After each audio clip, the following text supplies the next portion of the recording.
नमो वीतरागाय नमो वितरागाय नमो अरिहंताणं नमो अरिहंताणं नमो सिद्धाणं नमो सिद्धाणं नमो आयरियाणं नमो आयर्याणं नमो वज्रायाणं नमो वज्रायाणं नमो लोये सौवसाहुणं नमो लोये सवसाहुणं ऐसो पंचनमुक्कारो ऐसो पंचनमुक्तारो सौवपावपणासनो सौवपावपणासनो मंगलाणं च सौवेसिं मंगलाणं च सौवेसिं पद्मं हवै मंगलम् परमं हवै मंगलम् ओम नमो भगवते वासुदेवाय ओम नमो भगवते वासुदेवाय ओम नमः शिवाय ओम नमो शिवाय जय सच्चिदानंद जय सच्चिदानंद जय सच्चिदानंद शैलेश दादा जय सच्चिदानंद महात्माओ આપણે આપણો સત્સંગ શરૂ કરીએ શૈલેષ દાદા આપણે પહેલા પ્રાર્થનાથી શરૂ કરીએ છીએ આ લોકોનો આજે પ્રહરનો ટર્ન છે પ્રહર બોલો જય સચ્ચિદાનંદ હા બોલાવો જોરથી બોલજે હા હે દાદા ભગવાન આપ એવી કૃપા હે દાદા ભગવાન આપણને એવી શક્તિ આપો કે હું હેલ્થને ક્યારે પણ કોમ્પ્રોમાઇઝ નહીં કરું કે જેથી કરીને મારા શરીર રૂપી સાધન મને મારા ધ્યેયને એટલે કે ભણવામાં અને સિન્સિયરમાં અને સત્સંગમાં કાયમ મદદરૂપ થાય હું ભણવામાં બિલકુલ સિન્સિયર રહીશ હું કુસંગથી કાયમ દૂર રહીશ અને ગમે તે થાય મારો સત્સંગ ક્યારે પણ ચૂકાય નહીં એવી પરમ કૃપા કરજો પ્રાપ્ત મન વચન કાયાનો યોગ તેમજ પોતાના આત્માનો ઉપયોગ જીવ માત્રના પરોપકાર એટલે કે સેવા કરવામાં જ વપરાય જે શ્રેષ્ઠ માનવ ધર્મ છે હું હંમેશા પોતાના સાથે તેમજ બીજા બધાના સાથેના જીવન વ્યવહારમાં વિશ્વાસપાત્ર નિષ્ઠાવાન અને શુદ્ધ રહીશ કે જેથી કરીને હું બરાબર દાદા ભગવાનની જેમ જ સર્વોત્તમ વ્યક્તિત્વ નો માનવી બની શકું જય સચ્ચિદાનંદ જય સચ્ચિદાનંદ બહુ સરસ પ્રહર તે કરેલું છે કાલે હેતવીનો ટર્ન છે okay Tarak okay okay Shailesh દાદા આ લોકોનું હોમવર્ક ચેક કરી લે પછી તમે એ લોકો સાથે વાત કરજો દીદી શું હોમવર્ક હતું હા હોમવર્ક એ હતું કે તમે કોઈનો અહમ દુભાવ્યો આજે કેટલી વખત દાદાના દર્શન કર્યા તમે ક્યાં એડજસ્ટ થયા અને હેલ્થની સિન્સિયરિટીમાં તમારા શું પોઈન્ટ છે કેટલી પ્રાર્થના કરી તમારું કામ ચાલુ કરતા પહેલા हाँ बोलो विधि હા જય आज સચ્ચિદાનંદ आज हिंदी में सॉरी आज हिंदी में है આજે હિન્દી हाँ बोलिए विधि जय सच्चिदानंद आज मैंने किसी का अहम नहीं दुभाया है आज मैंने सुबह उठ के खुशी में मम्मी पापा में और हमारे घर जो कचरा लेने आते हैं आंटी वो उसमें दादा भगवान के दर्शन किए थे और आज मैं कुछ सामान लेने गई थी वहां पे भी मैंने दादा भगवान के दर्शन किए थे और शुद्धात्मा के दर्शन किए थे आज मुझे ऐसी कोई परिस्थिति नहीं आई जहाँ पे मुझे एडजस्ट होना पड़ा और हेल्थ की सिंसियरिटी के पॉइंट्स मैंने दे दिए है और हाँ आज मैंने खाने से पहले भी प्रार्थना की आहारी आहार करे छे અને હું નિરાહારી શુદ્ધાત્મા માત્ર તેને જાણું છું फिर मैं कंप्यूटर सीख रही हूँ वहां भी मैंने प्रार्थना की कि ये विधि कंप्यूटर सीख रही है और अंदर के दादा भगवान उसे देख रहे हैं वेरी गुड खुशी। जय सच्चिदानंद। आज मैं सब में सिंसियर रही हूँ और आज एडजस्टमेंट में तो मम्मी ने दोपहर को करेले की सब्जी बनाई थी तो मैंने वो खा ली थी। Okay, very good. जयनाम। हाँ, जय सच्चिदानंद। आज मैं सब में सिंसियर रहा हूँ और मैंने किसी का भी अहम नहीं डुबाया है और मैंने हेल्थ में सिंसियर रहने के आज नया किया है कि मैं जब खाना खाऊंगा तब एक चीज से खाना खाऊंगा, ओके, बातें नहीं करूंगा। और 5 पॉइंट लिख के प्लीज भेजना, हाँ, ग्रुप में डालना। ठीक है। ओके। और मैंने मेरे भाई में दादा भगवान के दर्शन किए हैं। ओह, वेरी गुड। तारक। जय सच्चिदानंद। आज मैंने किसी का अहम नहीं डुबाया और मम्मी से मतलब प्रार्थना हो गई और मैंने आज खाते समय भी मंत्र बोला था। आज मैं एक्टिव मतलब एक राउंड तो भी मंत्र बोला था और मैंने खाने में थोड़ा एडजस्ट कर लिया था और मैंने मम्मी का दिल में बोला। Very good. तेरे मम्मी के साथ अच्छा हो गया अभी, बहुत बढ़िया, बहुत अच्छा काम किया आपने। और कश्यप। आज मैं दादा भगवान में मतलब मम्मी ने फ्रेंड्स में और मम्मी पापा में दादा भगवान में। Very good. कश्यप। हाँ, जय सच्चिदानंद। मैंने आज किसी का भी अहम नहीं डुबाया था। मैंने आज मम्मी पापा और फ्रेंड्स में दादा भगवान देखे थे और मैंने 5 पॉइंट्स लिखे हैं। ओके, और प्लीज होमवर्क भेजना। हाँ देवम। हाँ, जय सच्चिदानंद। आज मैंने किसी का अहम नहीं डुबाया और आज मैंने मेरे भाई में मम्मी पापा और जो घर पे काम करने आते हैं उनमें शुद्धात्मा देखे हैं और आपने खाने खाने से पहले प्रार्थना की थी। Okay, very good. प्रहर।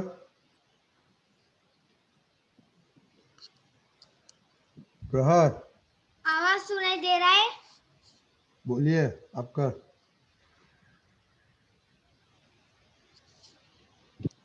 प्रहर, होमवर्क बोलिए।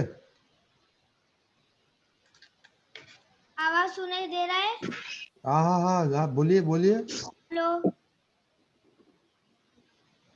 Hello hello. प्रहर बोलिए। आपका वॉइस नहीं आ रहा है। ओके ओके, बाद में आएंगे। रुद्र। जय सच्चिदानंद। आज तो मेरे मन में जो रहा था कि मैं खाने जब बैठा था तब ऐसा तो रहा था कि टीवी देखते देखते खाऊं, पर मैं उसको चोर को कट आउट करके मैं बैठ के खा लिया और आज मैं सब में सिंसियर रहा था और आज खाने की परिस्थिति तो आई नहीं थी और मैंने खाने बैठने से पहले प्रार्थना। Very good. सम्यक। आज मैं सब में सिंसियर रहा हूँ और मैं आज पढ़ने में, रमने में और खाने में प्रार्थना की थी और मैं दादा बा मम्मी पापा और दीदी में और काम वाली आती है इसमें और मेरे फ्रेंड्स में दादा भगवान देखे थे। Very good. श्रेया, आप। श्रेया।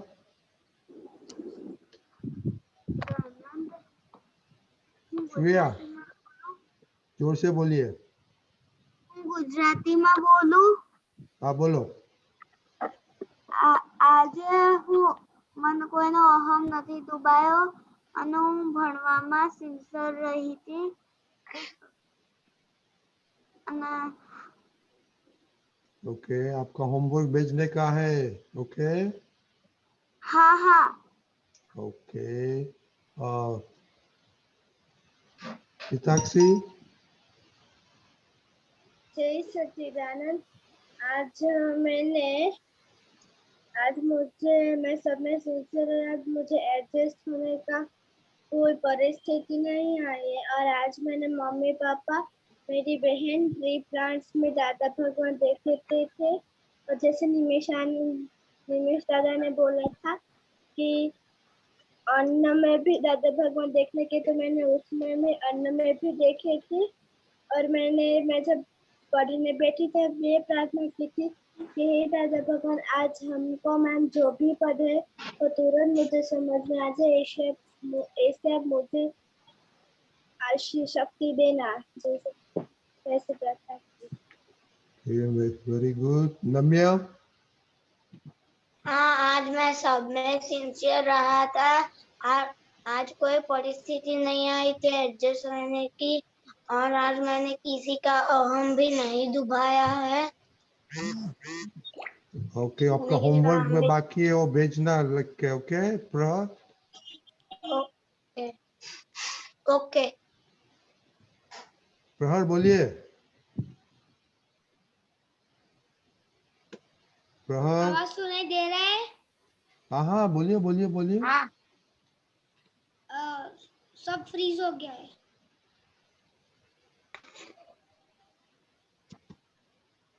ओके प्रहर बाद में आएगा। I don't know what's happening. पर शैलेश दादा, आपने सब सुना तो उसके बारे में बात करना। और बाद में इन लोगों ने अभी 5 पॉइंट्स लिखा है हेल्थ के बारे में, उन लोग क्या करेंगे। तो अभी नेक्स्ट असाइनमेंट है स्टडी के बारे में 5। आप उसको स्टडी में सिंसियर पॉइंट्स दीजिए, तो उसमें से बाद में हम होमवर्क निकालेगा। तो उसके पहले आपको इन लोग का होमवर्क के जो बहुत बातें करो वो करो। दादा मैं रिजॉइन करूं? हाँ बोलिए। मैं रिजॉइन करूं? मैं रिजॉइन करता हूं। ओके बाद में अभी शैलेश दादा को बोलने दो। ओके हाँ बोलिए उनके शैलेश दादा। रजनी भाई दादा, उनके हेल्थ के 5 पॉइंट सुन ले हम पहले। हाँ हाँ सुनिए। विधि? हेल्थ के 5 पॉइंट्स ये है कि रात को गुजराती में बोलू चालसे? हाँ चाले। हाँ बोलिए बोलिए, बाद में सम्यक बोलेंगे। बोलो। રાત્રે વહેલા 11 વાગે સુઈ જઈશ અને સવારે 7:30 વાગે વહેલા ઉઠી જઈશ. બપોરે 12 વાગે જમી લઈશ અને રાત્રે 8 વાગે જમી લઈશ. મનમાં નેગેટિવ વિચાર આવે તો એને ગેટ આઉટ કરી લઈશ, કારણ કે નેગેટિવ વિચારની અસર હેલ્થ પર પડે છે. રોજે અડધો કલાક એક્સરસાઇઝ કરી બને ત્યાં સુધી બહારનું ફાસ્ટ ફૂડ અવોઇડ કરીશ. ओके शैलेश दादा, क्या हुआ था कि प्रदीप दादा आए थे ना, उन लोगों ने उनने 10 पॉइंट दिया था, उसमें से हम इन लोगों ने जो 5 पॉइंट चीज किया। सम्यक आपका पॉइंट क्या है? 5 पॉइंट। तो जय सच्चिदानंद शैलेश दादा। तो सवारे 6 वागे उठीश अरे रात्रे 10 वागे सुई जई। सवारे 15 मिनिट योगा करीश। जमती वक्ते मोबाइल के टीवी नहीं જોઈશ નહીં। ન ભાવતું ખાવાનું મળે તો પણ હું જમી લઈશ। જમતી વખતે પ્રાર્થના કરીશ અને એક ટીથી જમીશ। જય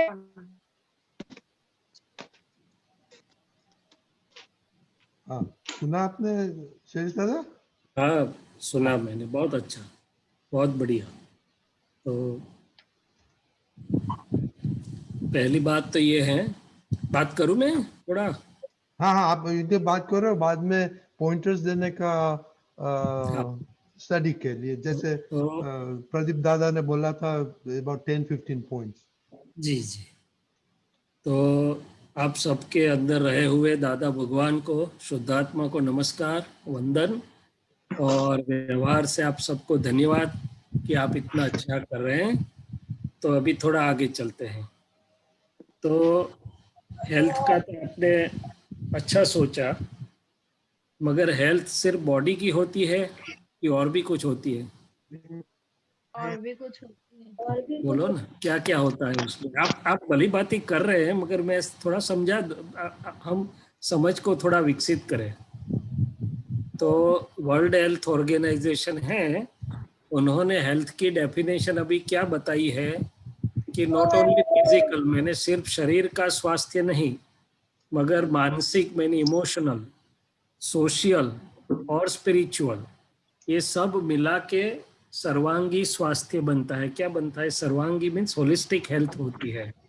और हम सब पुण्यशाली हैं कि ये सत्संग के जरिए, दादा भगवान के ज्ञान के जरिए, कोई भी विपरीत परिस्थितियों में भी हमें न केवल शारीरिक मगर मानसिक, जिसे हम इमोशंस कहते हैं।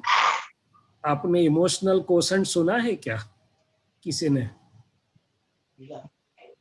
नहीं सुना? चलो वो भी बात करेंगे।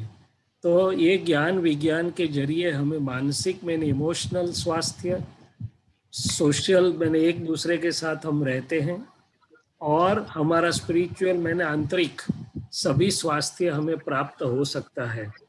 और स्वस्थ जो गुजराती में हम बोलते हैं या हिंदी में स्वस्थ बोलते हैं, उसका सही अर्थ किसी को मालूम है क्या होता है? कोई नहीं? नहीं मालूम मुझे। बड़ों में से कोई? बड़ों को छूट नहीं है नहीं अभी जाने बड़ों को छूट नहीं है। हाँ, कोई बात क्या बोला? Only Deepak Anand ji and मेरा। स्वस्थ का अर्थ क्या है? सम्यक मालूम पड़ा? ओके, हितांशी को मालूम है। बोलिए हितांशी।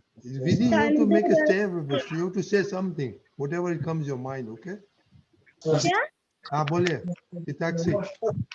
मैं होता है तंदुरुस्त। हाँ, वो तो आप लोग बोलते हैं, हम बोलते हैं। मैं आपको हिंट देता हूँ, स्व और स्थ को अलग कर दीजिए। स्व स्थ अभी मालूम चलता है? जो स्व में खुद में स्थिर रहता है, वहाँ वास करता है, वहाँ रहता है। One who is residing in one's own self, जो अपने खुद में रहता है, शुद्धात्मा के घर में रहता है, वही स्वस्थ हो सकता है। ये उसका परमार्थ है। क्या है?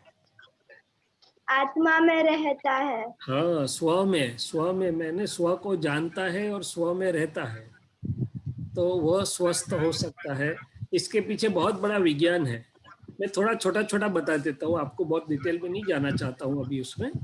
तो दूसरी एक चीज ये है कि चलो, आपके जीवन का रिमोट कंट्रोल किसके पास है? आपके पास है, औरों के पास है। आप घर में टीवी देखते हैं, बड़ा एलसीडी है लगा हुआ, 4-5 व्यक्ति बैठे हैं, तो आप रिमोट अपने पास रखना चाहते हो कि किसी और को देना चाहते हो?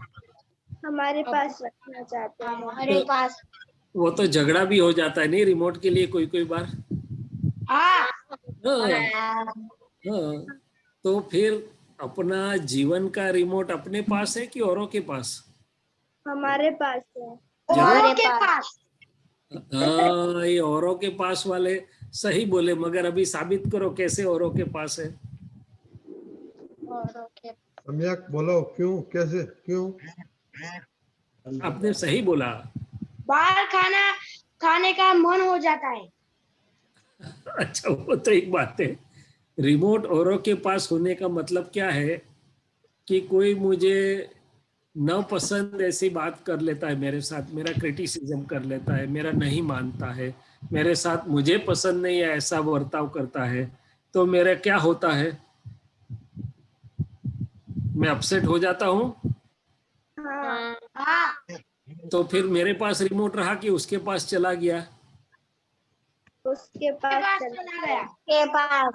हाँ, और कोई मुझे प्रशंसा करता है तो मेरा हाइपर इन्फ्लेट हो जाता है, और कोई मेरी क्रिटिसिज्म करता है तो डाउन हो जाता है। तो कोई मुझे दुखी कर सकता है, कोई मुझे सुखी कर सकता है, तो रिमोट मेरे पास कैसे रहा? नहीं रहा। तो दादाजी का विज्ञान हमें ये बताता है कि हमारा रिमोट किसी के पास नहीं जाना चाहिए, तो हमारा मानसिक स्वास्थ्य बहुत अच्छा रहेगा और आत्मिक स्वास्थ्य भी बहुत अच्छा रहेगा।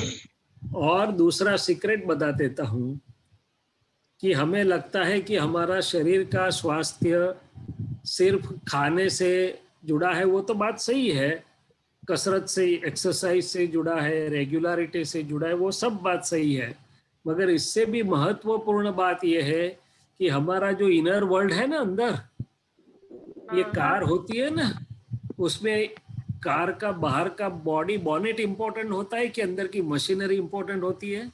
अंदर की मशीनरी इम्पोर्टेंट होती है। और ये कंप्यूटर होता है, उसमें कंप्यूटर की बॉडी इंपॉर्टेंट होती है कि उसके अंदर जो होते हैं पार्ट्स और ड्राइवर्स जिसको बोलते हैं वो इंपॉर्टेंट होते हैं? अंदर के जो होते हैं वो इम्पोर्टेंट होते हैं। हाँ, तो हमारे शरीर के तो इम्पोर्टेंट है, पर उसके अंदर जो कुछ है जिसे हम मन बुद्धि चित्त अहंकार कहते हैं, अंतस्करण कहते हैं, वो अंतस्करण चलता है हमारी बिलीफ और मान्यता के जरिए, वो सब इम्पोर्टेंट है।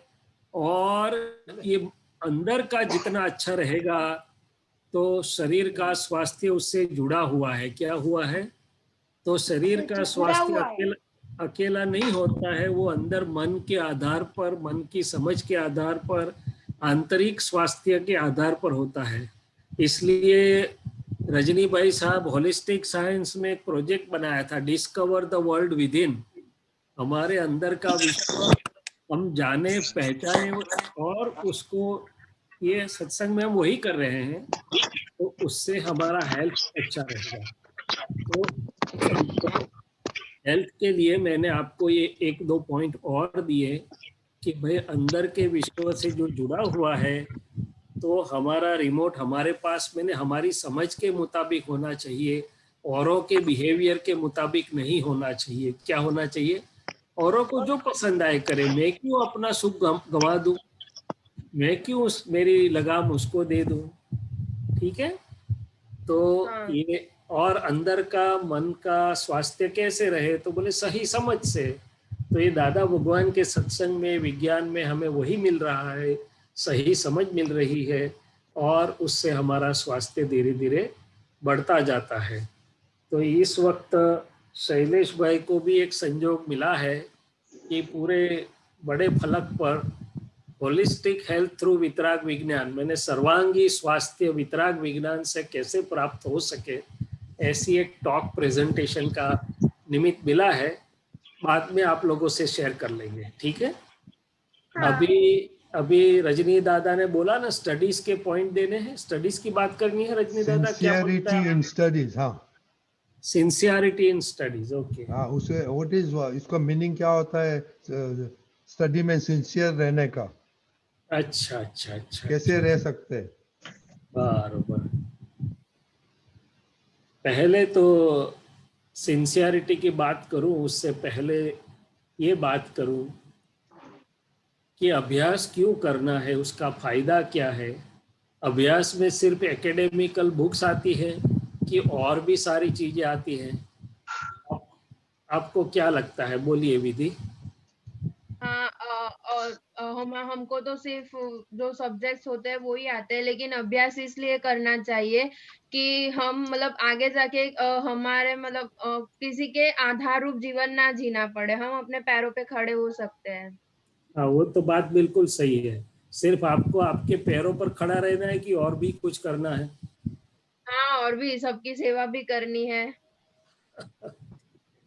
तो ये तो आपने बात सही बताई कि भाई मैं अभ्यास करके ऐसा सुंदर तैयार हो जाऊं, कैपेबल जिसे बोलते हैं, या तो डेवलप्ड, और मेरा इतना सुंदर विकास हो कि न केवल मेरा जीवन उज्जवल हो, मगर मेरे परिवार का, मित्रों का, देश का, समाज का, विश्व का, सबका कुछ मैं कर सकूं, सबके काम में आ सकूं, ऐसा मेरा अंदर शक्ति, समझ, विकास हो जाए। मगर एक और चीज आपसे शेयर करना चाहता हूँ। मुझे भी कोई बार कंटाला आता था कि ये सब्जेक्ट्स पढ़ाई की, आगे 2 स्टैंडर्ड गए और भूल जाने का, मेडिकल में गए तो बाकी के सब्जेक्ट भूल जाने के, प्रैक्टिस में आंख में पढ़ा तो बाकी का भूल जाने का, तो क्यों पढ़ाया इतना सारा। मगर बाद में मुझे पता चला कि ये पढ़ाई का जो प्रोसेस है वो अपने अंदर के आवरणों को तोड़ता है, अपने अंदर के आवरणों को हटा करके हमारा अंतर का उजाला बाहर निकालता है। तो वो विकास के लिए आवरण टूट के हमारी शक्तियों का विकास हो, उसके लिए प्रोसेस जरूरी है। क्या है? तो ये जब समझ में आए तो फिर हम पढ़ाई की अपॉर्चुनिटी जाने नहीं देंगे।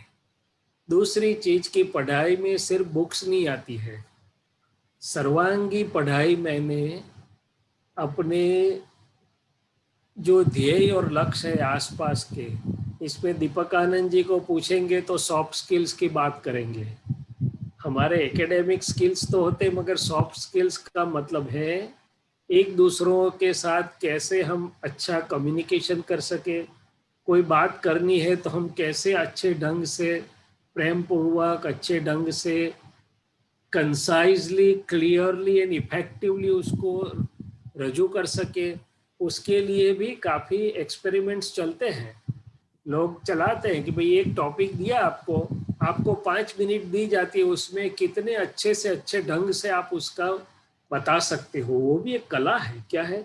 क्योंकि उसमें जितना हमारी सोचने की ढंग और एक्सप्रेशन दोनों सिंक्रोनाइज होगा, तभी जाके हम उसका इतना अच्छा रिप्रेजेंटेशन कर सकेंगे। और बाहर के व्यवहार जगत में जब आप जाएंगे तो ये सब का बहुत इम्पोर्टेंस है। क्या है कि भाई आप कोई भी चीज को कितने अच्छे ढंग से समझ पाते हो, उसके सभी पहलुओं को, और कितने अच्छे ढंग से उसको व्यक्त कर सकते हो या तो चर्चा कर सकते हो। इसलिए एक दूसरे के साथ डिबेट भी रखी जाती है। डिबेट लड़ने के लिए नहीं रखी जाती है, मगर ये अपनी क्षमता खुली हो, खिले। तो व्यवहार जगत में ये सब का बहुत इम्पोर्टेंस है, अभ्यास एकेडमिक के साथ साथ, क्योंकि वहाँ काम आएगा, कुछ प्रश्न आएगी, कुछ परिस्थितियाँ आएगी। वो परिस्थितियों में कौन स्थिरता पूर्वक बहुत अच्छे ढंग से सोच सकता है, कौन बिना अपसेट या इमोशनल हुए रास्ता निकाल सकता है, ये सब की बड़ी कीमत है। क्या है? बड़ी कीमत। हाँ, तो इसीलिए आपको भी अंदर रखना है कि पुस्तक तो पढ़ना है, मगर साथ साथ में मुझे मेरी ये सॉफ्ट स्किल्स, मैंने ये मेरे व्यक्तित्व के जो स्किल्स है, जिसमें चीज़ों को समझने की मेरी क्षमता, चीज़ों को सुलझाने की क्षमता, प्रश्नों को समझ के उसका सॉल्यूशन करने की क्षमता, एक दूसरे के साथ का मेरा व्यवहार, और उसके साथ साथ लीडरशिप क्वालिटीज भी करते हैं। कहते हैं ये रजनी भाई साहब अपने सबके लीडर थे, पूछना उनको, काफ़ी उनका बहुत बड़ा स्टाफ था, उसमें लीडर थे। तो लीडरशिप मैंने नेतृत्व की क्वालिटीज कैसे बने हमारे? नेतृत्व का मतलब ये नहीं है कि हमें सत्ता चाहिए, नेतृत्व का मतलब ये है कि हमारा विजन इतना अच्छा है कि हम दूसरों को विजन दे के साथ में ले चल सके। क्या चल सके? तो ये सब कलाएं हैं, क्षमताएं हैं, अभ्यास के साथ साथ जुड़ा हुआ है। और उसमें एक चीज और भी जुड़ी हुई है कि दादाजी ने जो बताया कि ये मनुष्यों का बगीचा है, तो अपने आसपास में जो भी है उनमें अच्छे गुण क्या है, अच्छी क्षमता क्या है, उनकी कैपेबिलिटी क्या है, वो जान के हम अच्छी टीम बना सके, वो अच्छा लीडर हो सकता है। तो ये तो मैंने एक्स्ट्रा पढ़ाई के अलावा भी बात कर ली, पढ़ाई की भी बात कर ली। अभी पढ़ाई के लिए मैं पॉइंट्स दे दूं, चलो, कि भाई अच्छी पढ़ाई करने के लिए क्या क्या पॉइंट्स हमें काम में लगेंगे। तो पहली बात यह है कि सिंसियरिटी जो रजनी भाई साहब बताना चाहते हैं, तो मैं ये समझता था, समझा, या तो मैंने कोशिश की थी कि भाई मेरा टाइम टेबल मैंने खुद ने बनाया, किसी ने मेरे को कंपल्सन फोर्स नहीं किया, मैंने ही बना दिया। सुबह में 5 बजे उठने का, इतना 15-20 मिनट, आधे घंटे में नित्यक्रम निपटा के पढ़ाई में बैठ जाने का, इतना घंटा पढ़ने का, इतना घंटा रेस्ट, बीच में और काम करने का, वापस पढ़ने का, जो भी मेरा टाइम टेबल। सिंसियर मैंने खुद को डिसीव नहीं करता है, खुद के साथ छेतरपिंडी क्या बोलते नहीं करता है। और तो देखते नहीं देखते, पूछते नहीं पूछते, मगर मैं सिंसियर हूँ तो मैंने जो नक्की किया उसे मैं सिंसियर रहूँगा। एक चीज। दूसरी चीज, पढ़ाई के लिए आपको अच्छे ढंग से पढ़ाई करनी है, तो मेरा एक छोटा सा सुझाव है आपको, और आप करते भी होंगे, कि जब आप पढ़ाई करने बैठते हैं, जैसे आपने बताया कि विधि पढ़ाई करने बैठी है, अंदर वाले दादा भगवान देखते हैं, वो बराबर, दोनों के बीच में एक और चीज है। तो आप प्रार्थना करो, 1 बार 2 बार त्रिमंत्र बोलो, 1-2 मिनट लगेगी, फिर दादा को बोलना कि दादा भगवान आप मेरे साथ यहाँ हाजिर रहिए, और आपकी हाजिरी में एक चित्त से विधि को पढ़ने की शक्ति दीजिए, और विधि आप पढ़ो और मैं शुद्धात्मा दिखूंगा। एक दो बार त्रिमंत्र बोलने से और इतनी छोटी प्रार्थना करने से 2-3 मिनट जाएगी, ज्यादा नहीं जाएगी आपकी, मगर आपका चित्त और अंदर का तंत्र इतना सुंदर हार्मोनियसली एकाग्र और ऑर्गेनाइज हो जाएगा, 3 घंटे का 30 मिनट में याद रह जाएगा आपको। तो जब बैठे हम पढ़ाई करने तो पहले ठीक ढंग से जरा या दादाजी को याद करके प्रार्थना करके फिर बैठे और फिर 1-2 बार बोल लें कि मैं अनंत ज्ञान वाला ऐसा शुद्धात्मा हूँ, मैं अनंत दर्शन वाला ऐसा शुद्धात्मा हूँ। विधि अब आप पढ़ाई करो। ये दूसरी की। तीसरी की, एक बार पढ़ो, पहली बार तो आप पढ़ के मगिंग नहीं करना है, क्या बोलते हैं, क्रेमिंग, गोखी नहीं काढ़વાનું એમ, પણ સમજીને તમારી જાતે સમજી અને તમે નોટ્સ બનાવી લો કે આમાં આ પોઈન્ટ છે ને આમાં આ રીતે આમ થાય છે. हिंदी हाँ मैं करूँ भाई, બધું મને हिंदीમાં મને भी બધા शब्द आवा છે, सो हिंदी में मुझे भी सब शब्द आने चाहिए नेचुरलिटी से। तो पहली बार जब आप पढ़ाई करते हो तब जल्दी जल्दी खत्म करने के बजाय वो विषय को, उसके सिद्धांत को, उसके फंडामेंटल को आप समझ लीजिए कि क्या कहना चाहते हैं अपने ढंग से, और अपनी नोट्स बना लीजिए। टाइम जाएगा थोड़ा पहली बार, दूसरी बार जब पढ़ाई करते हो तब आप ही खुद को बोल देने का सिंसियरिटी कि भाई बुक्स नहीं खोलनी है, अभी कितना समझ में है पहले हम याद कर लेते हैं। तो रफ नोट में या तो पेजेस पे पहले आप अपने ढंग से याद कर लीजिए, फिर जाके बुक्स खोल के देखिए कि अभी उसमें क्या शॉर्ट कमिंग्स रह गई, कहाँ गलती रहेगी, क्या चीज मुझे याद नहीं या आई या क्या समझ में नहीं आया। तो दूसरी या तीसरी बार वो आपका पूरा हो जाएगा। थर्ड, जब परीक्षा नजदीक आती है तब कोई बुक्स की आपको जरूरत नहीं ज्यादा पड़ेगी, आपकी खुद की जो शॉर्ट नोट्स बनाई है आपने, वही आपके लिए सब कुछ रिकलेक्शन का भंडार हो जाएगी। सो पढ़ाई में एक चीज का तो महत्व है, उससे भी ज्यादा पढ़ाई का अपना जो तरीका है वो बहुत इम्पोर्टेंट है कि हम कैसे ढंग से समझ लेते हैं उसको, और फिर हम ही हमारे एग्जामिनर, हम ही हमारे परीक्षक भी, हम परीक्षा में बैठने वाले भी हम, और परीक्षक भी हमारे अंदर ही है। तो हम हमारी नोट्स के आधार से जब दूसरा ये तीसरी बार पढ़ते हैं तब हम ही देख ले कि हमें कितना समझ में है, कितना भूल गए हैं। तो ऐसा करोगे तो परीक्षा आने के थोड़े समय पहले ही आप बिल्कुल फ्री हो जाओगे, कोर्स खत्म हो जाएगा, अगली रात तक कोर्स चालू नहीं रहेगा। जिनका कोर्स अगली रात तक चालू रहता है वो कभी भी परीक्षा में अच्छा स्कोर नहीं कर सकते हैं, ऐसा मेरा जनरल ऑब्जर्वेशन है। मैं परीक्षा के दिन ज्यादा सो जाता था, हर रोज 10:30 को सोता था, परीक्षा के अगले दिन 9:30 को सो जाता था। क्यों? क्योंकि I want to rest my brain, कि अभी उसको आराम दे दीजिए, उसको जितना काम करवाना था करवा लिया आगे, अभी उसकी शक्ति बचेगी तो दूसरे दिन अच्छा याद आएगा।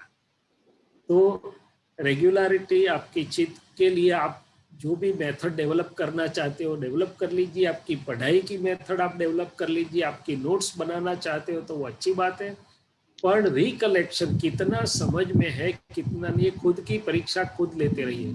और लास्ट इंपॉर्टेंट पॉइंट, बुक्स में जितना है वहां रुक मत जाओ, उसके आनुषंगिक रेफरेंस बुक्स होती है, अच्छी चीजें होती है। हम लोग ऐसा करते थे कि रेफरेंस बुक्स में से भी निकाल कर पॉइंट्स नोट कर लेते थे। उसकी जो एडवांस बुक्स होती है, वो एडवांस बुक्स पढ़ना नहीं चाहता है क्योंकि उसमें कौन मेहनत करेगा, पर वही एवरेज स्टूडेंट और वेरी क्लेवर स्टूडेंट के बीच में यदि जो डिस्टेंस बनता है तो ये छोटी मोटी चीजों से बनता है। और उसमें हमारे क्लास के या आगे जो पास हो चुके हैं, ऐसे जो एक्स्ट्रा ऑर्डिनरी टॉप के स्टूडेंट्स होते, उनकी नोट्स भी हम लेते थे रिक्वेस्ट करके, उसमें से भी हम देखते थे कि उसने क्या अच्छा किया है। सो आपको आगे बढ़ना है तो आपसे जो आगे है या आगे के साल में या तो इस साल में, उसको विनंती करके उसमें से भी सीखते रहो, देखते रहो, एक्स्ट्रा बुक्स भी देखो, एक्स्ट्रा करिकुलम भी देखो, और रुक मत जाओ। क्या है? बहुत दौड़ने की भी जरूरत नहीं है, आराम से रेगुलरिटी से चलोगे तो बहुत अच्छा रिजल्ट मिलेगा। तो हमारे जीवन से तो हमने, हमारे लिए तो ये हमारी जो एडजस्टमेंट्स था हमें बहुत काम में लगा था। हर एक का अपना अपना हो सकता है, बट कभी भी हमने चाय नहीं पी पढ़ने के लिए, कभी भी रात का उजागरा नहीं किया, रेगुलरिटी मेंटेन की थी। और एग्जाम के पहले तो हम बिल्कुल फ्री हो जाते थे आराम से बिल्कुल, और से अच्छे मार्क प्राप्त होते थे। अभी आपको प्रश्न है तो पूछिए। उसके पहले तो हम एक कल का होमवर्क देखेंगे, बाद में हिताक्ष का क्वेश्चन है। जी जी कल के रजनी भाई साहब, एक ही आधे मिनट यहाँ पर ये प्रार्थना करेंगे तो बहुत अच्छा रहेगा। उसमें एक दो और एग्जाम्पल देना चाहता हूँ। हमने सुना होगा विवेकानंद की मेमोरी के बारे में, हमने सुना होगा राजचंद्र की मेमोरी के बारे में, कि फोटोग्राफिक मेमोरी या तो फोटोग्राफिक अंडरस्टैंडिंग, एक बार देख लिया तो वो उनके चित्र में फोटोग्राफी जैसा बैठ जाता था। कहीं पर भी वो एग्जैक्ट बता सकते हैं। क्यों? उसके दो वजह थी। एक, उनका चित्त उतना निर्मल शुद्ध था, क्या था? दूसरी जगह पे बिगड़ा नहीं था। और हम यदि हमारा चित्त बिगड़ने न दे, ये मोबाइल गेम्स में, ये टीवी में, सीरियल में, वो न, ये हमारी एनर्जी है। तो जो काम है वहाँ फोटोग्राफी इतना सुंदर काम करेगा कि न पूछो बात। तो ये एक चीज है। और प्रार्थना की तो बात मैंने कर ली। चलो रजनी भाई साहब। जय सच्चिदानंद। तो कल का होमवर्क है, किसी का अहम डुबाया, दादा भगवान कितना दर्शन किया, एडजस्ट किधर किया, और स्टडी के बारे में सिंसियरिटी आपका कैसे रहेगा, और ये और प्रार्थना कितनी चालू किया, अच्छा कितने किया। ओके, ये हो गया। पर आज दूसरा होमवर्क, साइड होमवर्क क्या है कि जो शैलेश दादा ने 5 पॉइंट्स बताया ना, तो जो जैसे सबने लिखा था प्रदीप दादा का पॉइंट, ऐसे कौन लिख सकते हैं? प्लीज लिखना, कौन लिख सकते हैं कल के लिए? ओके, खुशी लिखते हैं। ओके, हिताक्षी लिखेंगे। ओके, सब पॉइंट्स लिखना, श्रेया सब। ओके ओके, अभी थैंक यू। और जो बाकी था आपका पॉइंट हेल्थ का, प्लीज सब पोस्ट कर दीजिए। और अभी हिताक्षी, आपका क्वेश्चन किसके बारे में है? हाँ, मुझे क्वेश्चन था हेल्थ में, कि वो जो मैंने आपने बोला था कि हेल्थ सिंसियरिटी का देना, तो उसमें मेरा 6 नंबर का था कि पायदन परिमांत्र प्राप्त हुई थी एंड नवकर्म दररोज करिस। तो हेल्थ सिंसियरिटी में आता है, बराबर है ना? नहीं, बड़ा अच्छी तरह से सुनाई नहीं दिया। नजदीक आओ। हाँ, वो मैंने आपने बोला था ना कि वो हमारे हेल्थ सिंसियरिटी के रूल्स भेजना, तो मेरा उसमें 6 नंबर का था कि 5 टाइम त्रिमंत्र प्रातःविधि અને નવકર્મ દરરોજ કરીશ, तो वो बराबर है ना? ओ परफेक्ट है, क्योंकि अभी शैलेश दादा ने वर्ल्ड हेल्थ ऑर्गेनाइजेशन का बोला था ना 3 पॉइंट्स, तो उसमें ये आ जाता है। तो ये हेल्थ में भी बहुत अच्छा काम करेगा, क्योंकि अपना मन प्योर होता है ये प्रेयर से, तो उससे तो बहुत फायदा हेल्थ में है। बराबर। ये शैलेश दादा डॉक्टर है, तो एक्सप्लेन करो कि ये प्रेयर कर से हेल्थ में कितना फायदा होता है। बहुत फायदा होता है। दो ही बात बताऊंगा। एक एंड्रयू न्यूबर्ग करके साइंटिस्ट है, न्यू जर्सी में है वो, और वो स्पेक स्कैन, मैंने जो सिटी स्कैन तो आपने सुना होगा, स्कैनिंग करते हैं ब्रेन का वगैरह, उसमें एक एडवांस स्कैनिंग मशीन आता है, सिंगल पॉजिट्रॉन एमिट्रॉन स्कैनिंग। ऐसा वो छोड़िए, पर वो स्कैन क्या काम करता है, अपने ब्रेन के अंदर की इमेजेस लेता है। उन्होंने स्टडी किया डिटेल में, प्रेयर के पहले, प्रेयर के बाद में, मेडिटेशन के पहले, मेडिटेशन के बाद में, और उनका एक कंक्लूजन है कि रोज की 12 मिनट की स्पिरिचुअल प्रैक्टिस, जिसमें प्रेयर ये सब कुछ आ जाता है, उससे न केवल अपना स्ट्रेस और एंजाइटी कम होती है, अपनी वृद्ध होने की प्रक्रिया भी स्लो हो जाती है, और कई भी फायदे होते हैं। तो उन्होंने ये साइंटिफिकली स्पेक स्कैन के जरिए प्रूव किया है। दूसरी चीज कि प्रेयर्स से शक्ति मिलती है, वो तो हम सबका अनुभव है, मगर अंदर जो हार्मनी और जो अच्छी चीजें हार्मोन्स बनते हैं, तो उससे जैसे मैंने बताया कि अंदर का जो मूल है उससे ही बाहर का स्वास्थ्य बनता है। अभी मैं आपको दो चीज पूछना चाहता हूँ। जैसे मैंने रिमोट की बात की थी, अभी आप तो किसी का अहम नहीं डुबाते हो, किसी को दुख नहीं देते हो, मगर मैं ये पूछना चाहता हूँ कि किसी से आपको दुख हो जाता है क्या?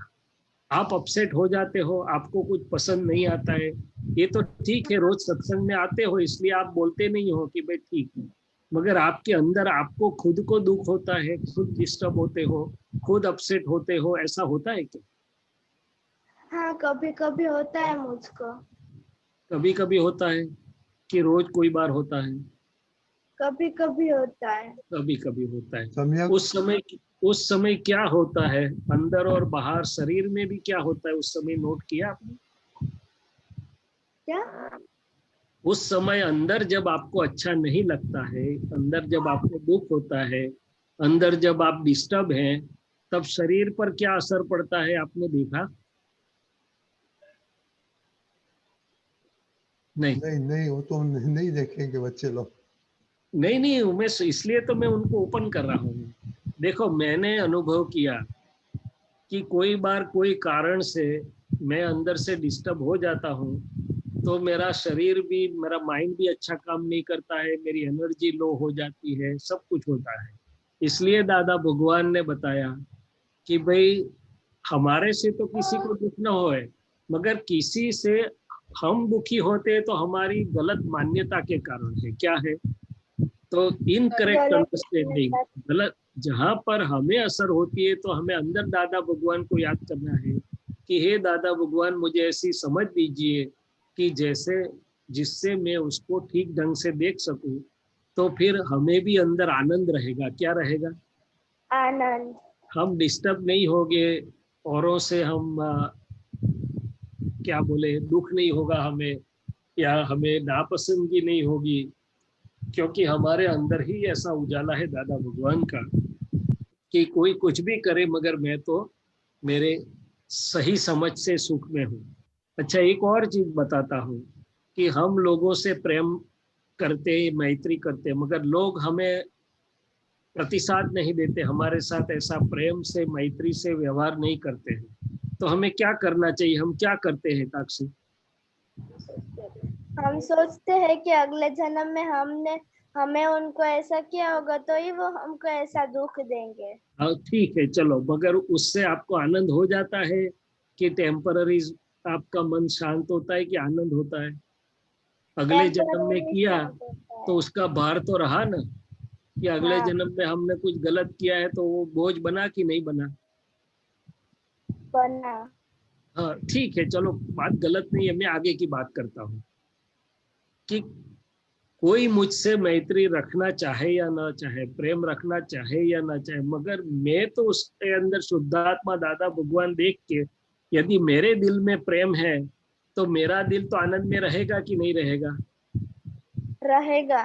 तो हमें क्या पसंद करना चाहिए?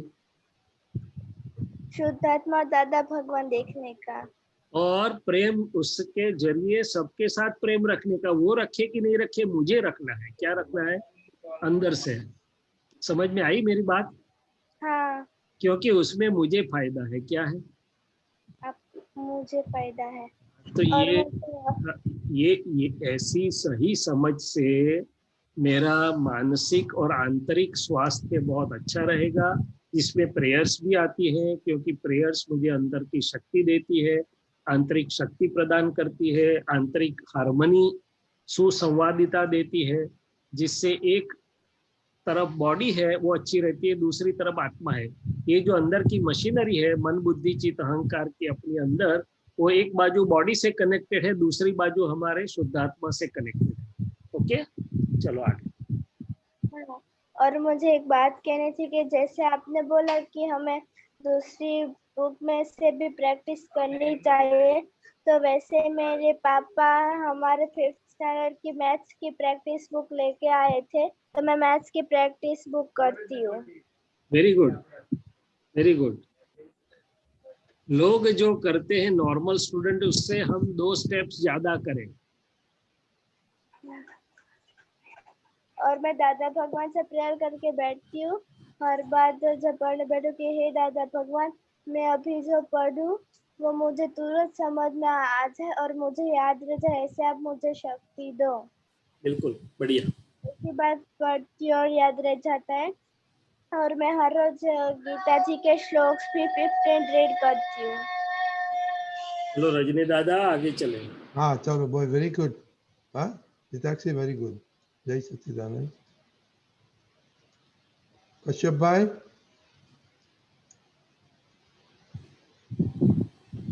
सभी को जय सच्चिदानंद। शैलेशानंद जी जय सच्चिदानंद। रजनी जी जय जय सच्चिदानंद। दीपकानंद जी जय सच्चिदानंद। ये पद निकाल दीजिए, दादा हमारा परमेश्वर CD 23।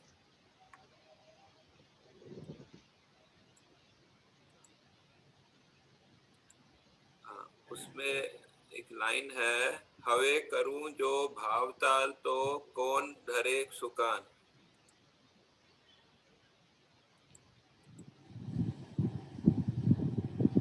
इसका थोड़ा अर्थ बता दीजिए। हाँ बोलिए, उसमें क्या आपको समझने का है?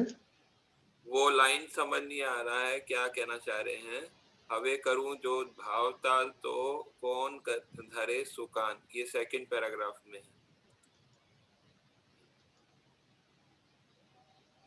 तो ये ऐसा कहना चाहते हैं कश्यप जी कि अनंत काल से जो हमें मिला नहीं था वो दादा भगवान से हमें मिला। रत्नत्रयी का मतलब है ज्ञान, दर्शन, चारित्र, जो मुक्ति का सीधा कारण है। वो ऐसा मुझे सबसे उत्कृष्ट चीज मिली है। फिर भी हमारे मनुष्य के अंदर एक बुद्धि, मन बुद्धि ऐसे होते हैं जो कंपैरिजन करते हैं। और कई लोगों में ऐसा हुआ भी है कि भाई मैं पहले जो करता था उसमें भी ऐसा ही था, ये भी ऐसा ही बोलते हैं, वो भी ऐसा ही बोलते हैं।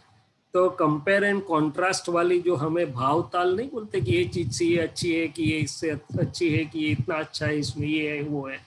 तो ऐसा यदि मैं कुछ भी इसमें दूसरे में गया तो फिर कौन मेरी नैया को आगे ले जाने की जिम्मेदारी लेगा? मेरी जिम्मेदारी कौन लेगा फिर? ऐसा खुद की मन बुद्धि को अंदर से ही बोल रहे हैं कि भाई हे मन और बुद्धि, अब तक आपने बहुत ऐसा किया, अभी आप जाओ और ये मुझे मिल गया है। तो उसमें बिल्कुल भी किसी के साथ ना कंपैरिजन ना कॉन्ट्रास्ट, जो है वो यही है, यही मेरे परमात्मा, यही मेरे प्राण, यही मेरा ज्ञान, यही परमात्मा, यही प्राण। ऐसी बात है। क्या है? मतलब कि कंपैरिजन करेंगे तो उसमें फिर क्या प्रॉब्लम होगा? मतलब कि वो आप जितना कंपैरिजन करेंगे तो फिर आपकी बुद्धि और मन आपको डिस्टर्ब करते रहेंगे कि इसमें इतना अच्छा, इसमें इतना अच्छा, इसमें इतना अच्छा, इसमें इतना अच्छा। तो आप अपने रास्ते पर चलने के बजाय वहीं बैठे बैठे ये करते रहोगे। अच्छा, रास्ता एक मतलब एक डायरेक्शन नहीं मिलेगा आगे जो है। हाँ ठीक है। हाँ, एक और चीज एक गम्मत हंसी मजाक कर लो। कई बार आज के काल में क्या होता है, लोग 5 आदमी से सुनते, 5 आदमी उसको बोलता है ये डॉक्टर अच्छा, दूसरा बोलता है ये अच्छा, तीसरा बोलता है अच्छा, और लोग 4 जगह पे कंसल्टेशन करवाते हैं। फिर सोचते ही रहते हैं कि किसके पास जाऊं, किसके पास जाऊं, ये अच्छा कि ये अच्छा कि, वो सोचते ही रहते हैं। उसमें तो वो कम समझ वाला होता है, वो एक डॉक्टर के पास जाके सो जाता है और मोतिया निकल के दूसरे दिन घूमने लगता है आराम से। और वो तो है भावताल वाला, वो सोचते ही रहता है, कहीं जाता नहीं और मेंटल एक्सरसाइज करते रहता है, उसका काम नहीं बनता है। समझ गए। एक और चीज बता दीजिए कि जो है आप प्रतिक्रमण और सामायिक थोड़ा कैसे करते हैं, थोड़ा वो शॉर्ट में बता दीजिए। तो प्रतिक्रमण की जो बात है, तो अक्रम विज्ञान या तो दादाजी का विज्ञान मिलने के बाद दृष्टि तो है मुख्य चीज, 5 आज्ञा है, मगर उसके साथ प्रतिक्रमण आवश्यक के रूप में दादाजी ने हमें बोला है। तो कैसे है? तो पहले तो मुझे प्रार्थना करनी है कि हे दादा भगवान, मुझे शैलेश की सभी गलतियों को देखने की शक्ति दीजिए। जहाँ तक मैं प्रार्थना नहीं करता हूँ, मैंने शैलेश के कई दोष मुझे दिखाई नहीं देते हैं। तो पहले दोष दिखाई देने के लिए हम तटस्थ, तो प्रज्ञा हमें निष्पक्षपाती तो करवाती है प्रकृति के साथ, मगर प्रार्थना भी काम करती है। तो फिर जहाँ जहाँ मुझे गलती कुछ दिखाई दी, जहाँ भी मुझसे किसी को दुख हुआ, जहाँ भी किसी के बारे में मन में उल्टा अभिप्राय खड़ा हुआ, कुछ वाणी में इम्बैलेंस हुआ, दुख तो बहुत बड़ी चीज है मगर इम्बैलेंस हो गया, तो ये सब विषय में कुछ आँख खींची, कुछ चित्त बिगड़ा, मन बिगड़ा, तो ये दोष दिखते ही मुझे वहाँ उसको साफ कर लेना चाहिए। ये चाय का दाग ये कपड़े पर पड़ता है तो हम चाय बाजू रख के पहले कपड़ा पानी लगा के साफ कर देते हैं, क्योंकि हमें पता है कि चाय तो वापस भी बनेगी दूसरी, मगर ये दाग यदि बैठ गया तो जाएगा नहीं। इसीलिए दादाजी ने बताया कि आपको जब भी पता चले तो शुद्ध ऑन साइट प्रतिक्रमण करो तो सबसे बढ़िया है। तो मुझे शैलेश से बोलना है कि शैलेश भाई गलती हुई, आप प्रतिक्रमण कर लीजिए। प्रतिक्रमण में 3 चीज है, आलोचना, प्रतिक्रमण और प्रत्याख्यान। आलोचना, मैंने जो गलती जहाँ जिस प्रकार से हुई है वो अंतर में दादा भगवान की साक्षी में हम उसको कबूल करते हैं, डिक्लेयर करते हैं एज इट इज। प्रतिक्रमण, मैंने जहाँ रॉन्ग डायरेक्शन में अति हुआ था उससे हम वापस माफी मांग के आए तो प्रतिक्रमण हुआ। और प्रत्याख्यान, मैंने ऐसी गलती वापस न करूं ऐसा नक्की करता हूं, दादा मुझे शक्ति दीजिए। तो ये 3 चीज साथ में होती है। और चौथी बात प्रतिक्रमण में ये है कि व्यवहार से गलती हुई उसका प्रतिक्रमण तो किया, मगर अंदर जो उपयोग मेरा गलत हुआ, 5 आज्ञा चूक गया, शुद्ध उपयोग चुका गया, उसका भी मैं निश्चय से उसके साथ साथ में ही प्रतिक्रमण करके वापस शुद्धात्मा में बैठता हूँ, वापस रिलेटिव रियल देख लेता हूँ, वापस किसी को करता देखा वहाँ व्यवस्थित करता है वो समझ लेता हूँ, और वो करता है वो भी समझ लेता हूँ। तो आलोचना, प्रतिक्रमण, प्रत्याख्यान ऐसे तो निरंतर दिन में भी चलती हुई प्रक्रिया है, मगर हम सबको अनुभव है कि दिन में हमारा चित्त इतना उलझा हुआ होता है कि कई बार हम यथार्थ रूप से नहीं भी कर पाते हैं। तो हमें एक नियम करना चाहिए कि जैसे ही हमें शांति का अवकाश का समय मिले या हम निकाल लें, हमारी रूम में बैठे हमें थोड़ा अवकाश मिल गया तो पहले ही आंख बंद करके दादाजी को याद करके पूरे दिन में जहाँ जहाँ जो जो भी गलतियाँ हुई हैं उसको देख के हमें प्रतिक्रमण कर लेना चाहिए। बाद में ही फाइल 1 को सोने की इजाजत देनी चाहिए। हम तो फिर सो जाते हैं तो दूसरे दिन तो नया स्टॉक आ गया, आगे का स्टॉक तो बाकी रह गया। तो दूसरा चीज ये है कि भाई दिन का रात को सोने के समय पहले आलोचना, प्रतिक्रमण, प्रत्याख्यान करके उसको क्लियर कर ले। तीसरी चीज है कि ज्ञान मिलने के पहले जीवन में जो भी गलतियां हुई हैं तो बहुत सारे महात्मा ने वो कर भी लिया है, जितना जिनका बाकी है तो थोड़ा थोड़ा समय निकाल के पहले वो क्लियर कर लेना चाहिए और फिर वर्तमान में आगे चल के प्रतिक्रमण करते रहना चाहिए। 5वीं चीज है, दादाजी ने बताया कि हमारी नजदीक की फाइलों का हम कितने अवतारों से प्रतिक्रमण करते आए थे और ये अवतार में भी हमने हजारों प्रतिक्रमण किए तब हम मुक्त हुए। उसका अर्थ है जिसके साथ मैं नजदीक के व्यवहार में आया हूँ, रोज थोड़ा थोड़ा समय निकाल के उनके शुद्धात्मा का दर्शन करते करते मुझे प्रतिक्रमण करते रहना चाहिए। फिर स्थूल से सूक्ष्म में जाएगा, सूक्ष्म से सूक्ष्मतर, सूक्ष्मतम में आगे जाता जाएगा। ये आलोचना, प्रतिक्रमण, प्रत्याख्यान की बात हुई। और इसमें भी आप देखोगे तो दादाजी ने बताया कि स्त्री है ऐसा देखा, शुद्धात्मा नहीं देख पाए तो पुरुष का बड़ा रोग है, और ये पुरुष की अवस्था में चित्त देखा उसमें शुद्धात्मा नहीं देख पाए तो वो स्त्री का बड़ा दोष है। तो वो प्रतिक्रमण तो चलते ही रहते हैं।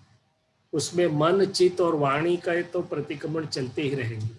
और सामायिक का तो मतलब है हमारे सामायिक प्रतिक्रमण बहुत करके साथ साथ में ही होते हैं।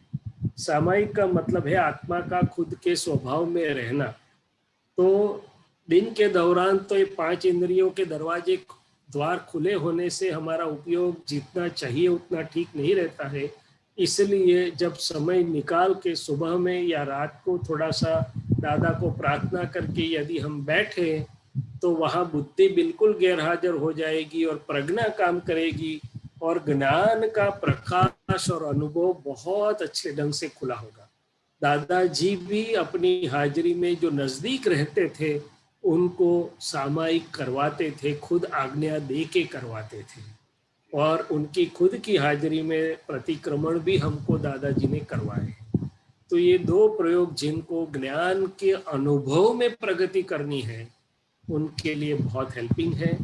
और अपने को अच्छे ढंग से नहीं कर सकते हैं तो किसी के साथ बैठ के थोड़े दिन कोई भी जहाँ प्रसंग मिले हेल्प लेके साथ में समूह में आप्तपुत्रों के साथ में करके उसमें एक बार पक्के स्थिर हो जाए हम, फिर हम अच्छे ढंग से कर पाएंगे। और एक और चीज बता दी, जो शूट ऑन साइट पर प्रतिक्रमण है वो आप भाव से करते हैं कि शब्दों में करते हैं? शब्द जहाँ जितना जरूर है वहाँ इस्तेमाल हो जाएगा और शब्द से ही हम भाव में जाते हैं। फिर जैसे हमें फिट हो गया है तो फिर सब शब्द बोलने की जरूरत नहीं भी रहती है, मगर उसका हम जानते हैं कि ये ठीक ढंग से हुआ है। शब्द उसमें सहायक है, आगे चलते चलते शब्द की अनिवार्यता नहीं रहती है, मगर शब्द सहायक है। धन्यवाद। जय सच्चिदानंद। जय सच्चिदानंद। जय सच्चिदानंद। जय सच्चिदानंद। हकीम भाई।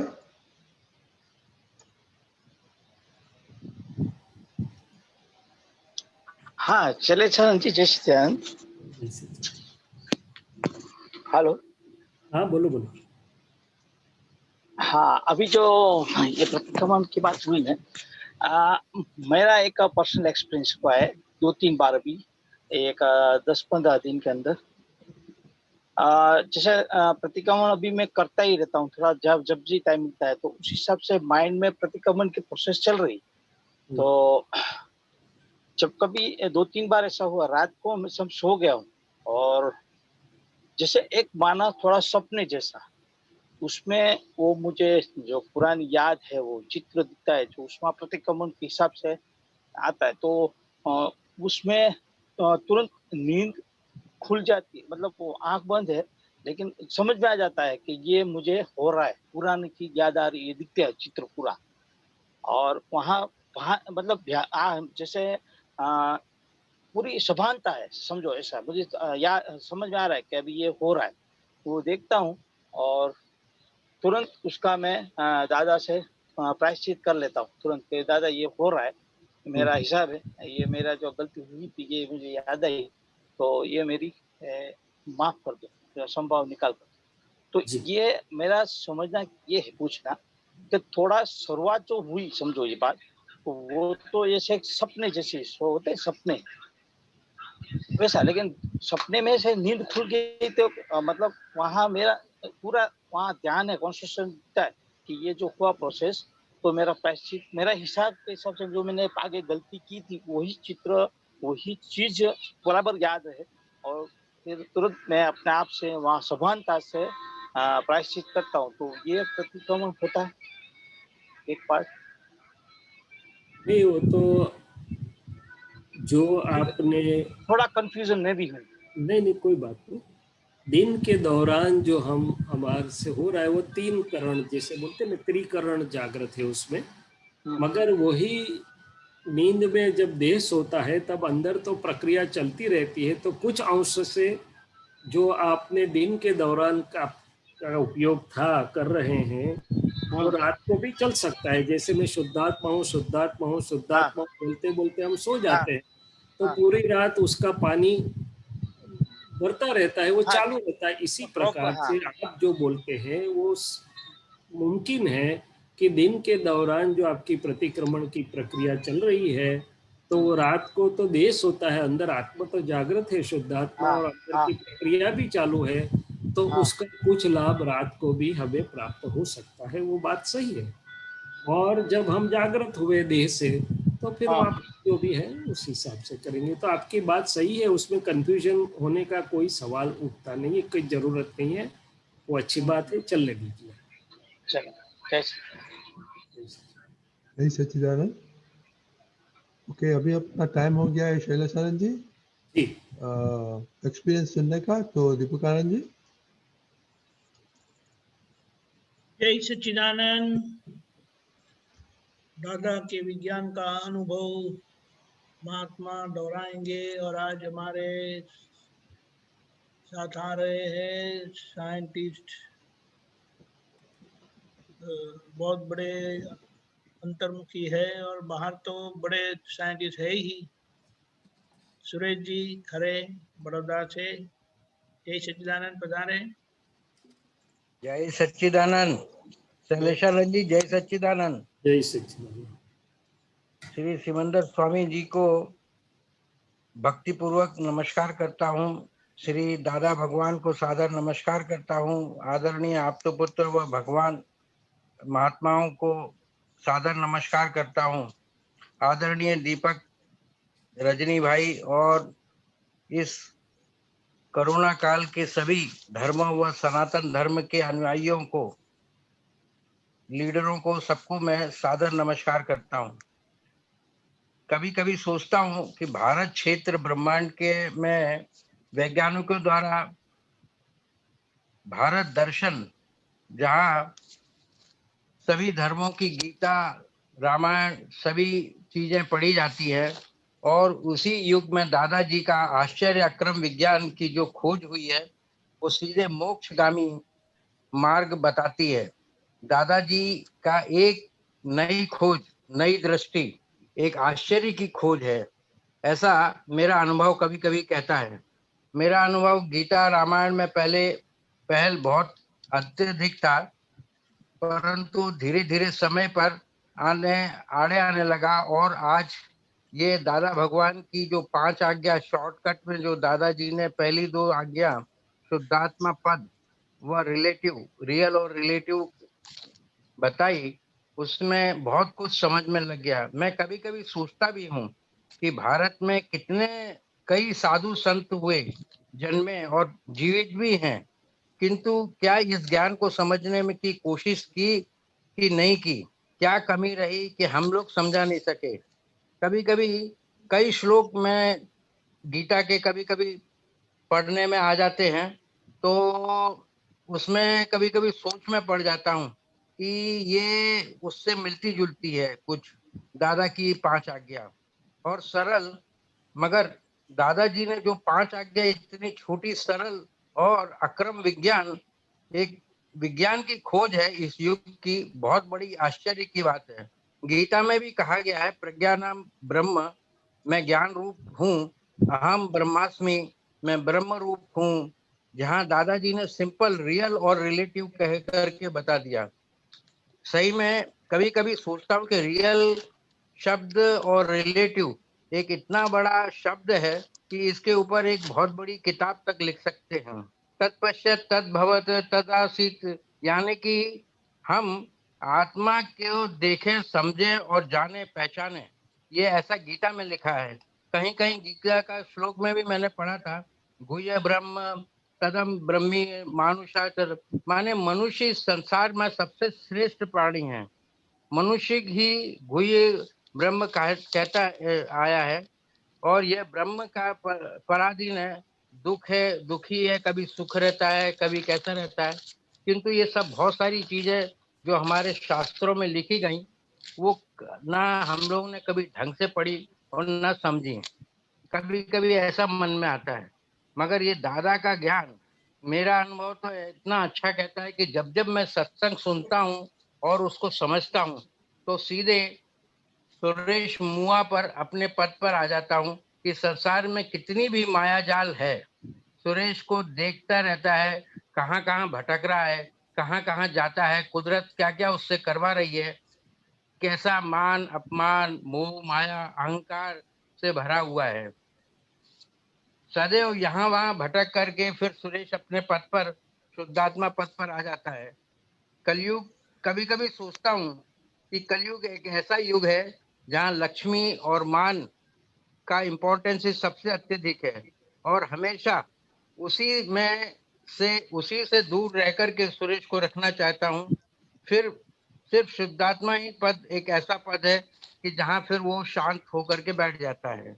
जब कभी भी प्राइवेट कंपनी में मैं काम करने जाता हूँ, सहज अपनी राय देता हूँ, रियल में रहता हूँ, रिलेटिव के गुणों को देखता रहता हूँ कि क्या कर रहा है, क्या सोच रहा है और कैसे करवा रहा है।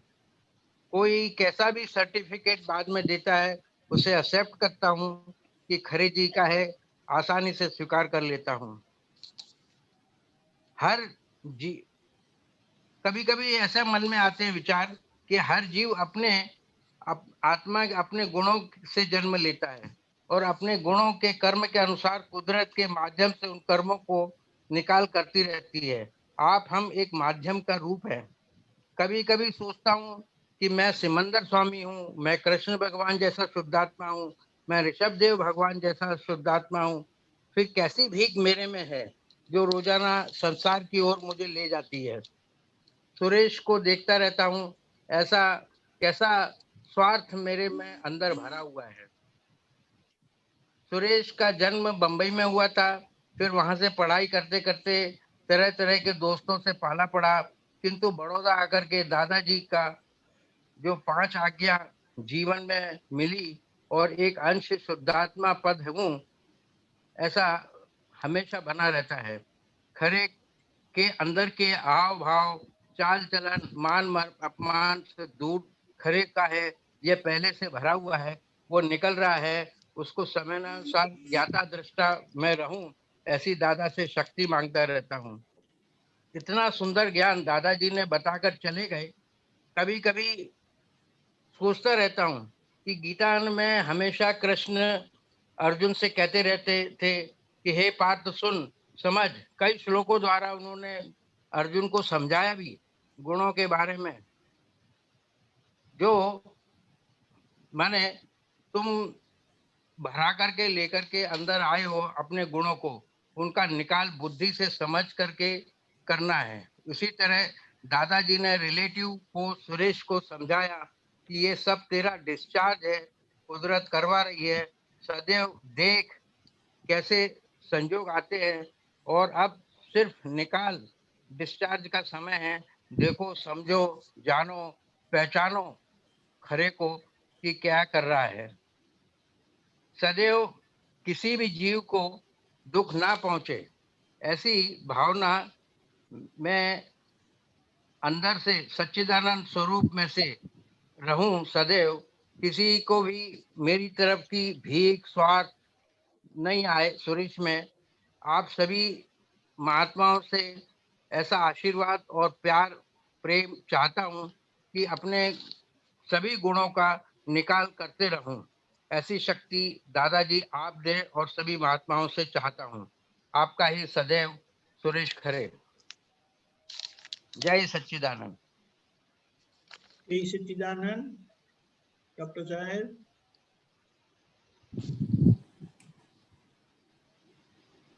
जय सच्चिदानंद। जय सच्चिदानंद।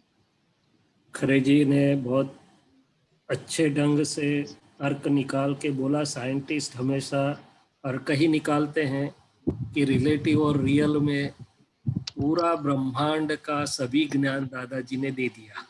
पूरे ब्रह्मांड के सभी कहीं से भी ले लो आप, क्योंकि ये दो शब्द नहीं है। वो दृष्टि में अज्ञान से केवल ज्ञान तक सभी कुछ आ गया है और इतने अच्छे ढंग से दिया गया है।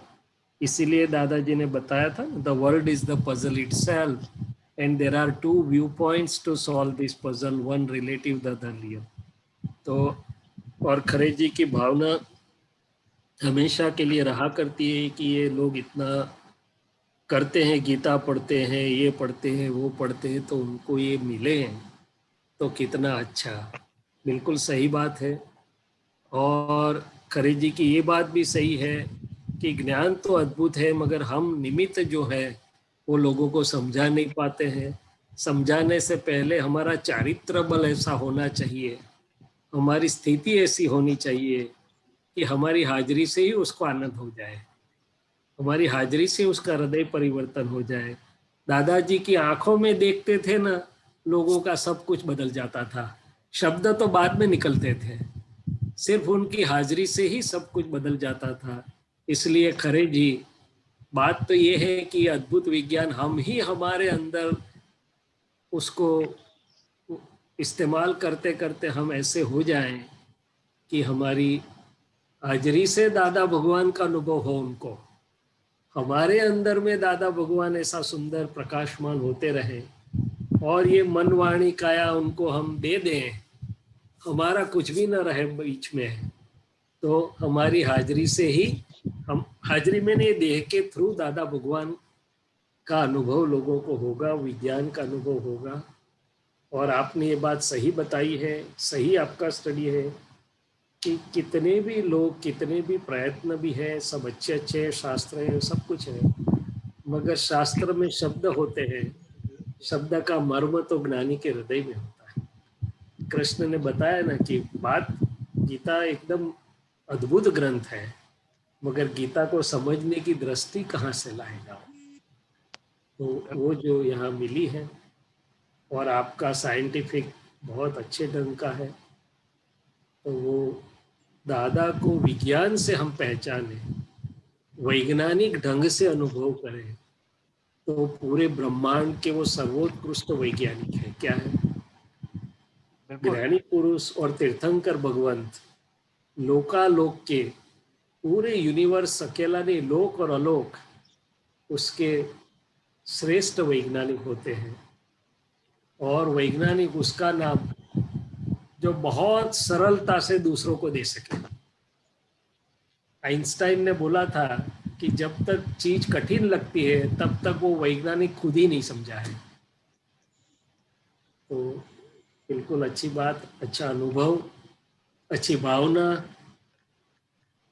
और उसको स्वास्थ्य थोड़े हैं, हमारे सबके पास समय थोड़ा है, उसमें भी थोड़ा तो कोरोना ले जाएगा, मगर कोरोना ले नहीं सकता है क्योंकि हमारा अंतर का समय नहीं ले सकता है।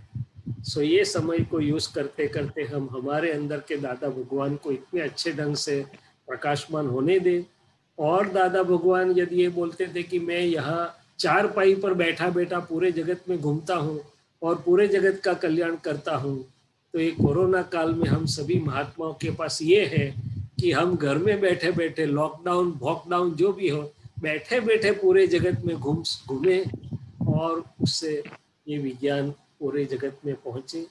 ऐसी आपकी, हमारी, सबकी भावना और प्रार्थना है दादा भगवान से। और यदि हम सही हो जाएंगे, रजनी भाई साहब ने बोला सिंसियर एंड मोरल, यदि हमारा दिल एक निष्ठ हो जाएगा इस बाबत में, तो बाकी का काम दादा भगवान संभालेंगे। वो सिद्धि, उपयोग, प्रयोग सब उनके जरिए आएगा। जय सच्चिदानंद। जय सच्चिदानंद। जय सच्चिदानंद। सुरेश जी, आपने अच्छा बताया। 5 आज्ञा ही केंद्र में है और 2 व्यू पॉइंट, और ये जो बात बताई कि खुद में रहकर, शुद्धात्मा में रहकर सुरेश जी को आप सारे दिन देखते रहते हैं, क्योंकि कई बार ऐसा आपने बताया है कि एक तरफ तो बोलते हैं मैं शुद्धात्मा हूँ, दादा भगवान जैसा, सिकंदर स्वामी भगवान जैसा, कृष्ण भगवान जैसा अनंत ज्ञान वाला हूँ, अनंत दर्शन वाला हूँ, हर रोज समर्पण करते हैं और फिर से मोह माया में लिपट जाते हैं। तो ये आराधना है जो दृष्टि मिली है उसकी, और ये जो सुरेश जी में कमजोरी दिखाई देती है वो आगे की कमजोरी है जो आपकी नहीं है। वो कमजोरी क्या बोलती है, आप देखते जाओ, मुझे आधार नहीं देना तो मैं चले ही जाऊंगा। तो ये सब कमजोरी चाह रही है, तो उसे आप शुद्धात्मा में रहकर देखते रहते हैं तो ये अच्छी बात है ये, क्योंकि आपने अभी बताया नहीं, लेकिन हमसे जो आपकी बातें होती रहती है उसका वो हमने सब समेट लिया साथ में, तो ये अच्छा है। और थोड़ा और भी ज़्यादा रिसर्च करके दोबारा आइएगा हमें। आपका आपका रोज बरोज, क्योंकि आप बहुत लोगों को मिलते रहते हैं, तो ये लोगों को मिलते हैं तो ये दो दृष्टि का उपयोग कैसे करते हैं वो आप थोड़ा अभी आपके ऑब्जर्वेशन में तो आता ही होगा, लेकिन थोड़ा उसको क्या बोले रजिस्टर होगा तो हमारे लिए लाभदायी होगा, उपयोग में आएगा। हाँ, जय सच्चिदानंद। जय सच्चिदानंद। जय सच्चिदानंद। खरे भाई बहुत बढ़िया आपने साइंटिफिकली एनालिसिस किया। तो अभी नेक्स्ट विल बी रमाबेन का भी टर्न आएगा। सैटरडे, नेक्स्ट सैटरडे रमाबेन का टर्न आएगा। Very good Deepak ji. Okay Shailesh ji, अभी टाइम हो गया है तो 3 मंत्र बोलिए तो खरे फैमिली फॉलो करें। नमो वीतरागाय, नमो वीतरागाय, नमो अरिहंताणम, नमो अरिहंताणम, नमो सिद्धाणम, नमो सिद्धाणम, नमो आयरियाणम, नमो आयरियाणम, नमो वत्सायाणम, नमो वज्रायाणम, नमो लोये सव्वसाहुनम, नमो लोये सव्वसाहुनम, ऐसो पंचनमुक्कारो, ऐसो पंचनमुक्कारो, सव्वपावपनासनम, सव्वपावपनासनम, मंगलाणं च सव्वेसिम, मंगलाणं च सव्वेसिम, पद्मं हवै मंगलम, पद्मं हवै मंगलम। ओम नमो भगवते वासुदेवाय, ओम नमो भगवते वासुदेवाय, ओम नमः शिवाय, ओम नमः शिवाय। जय सच्चिदानंद। जय सच्चिदानंद।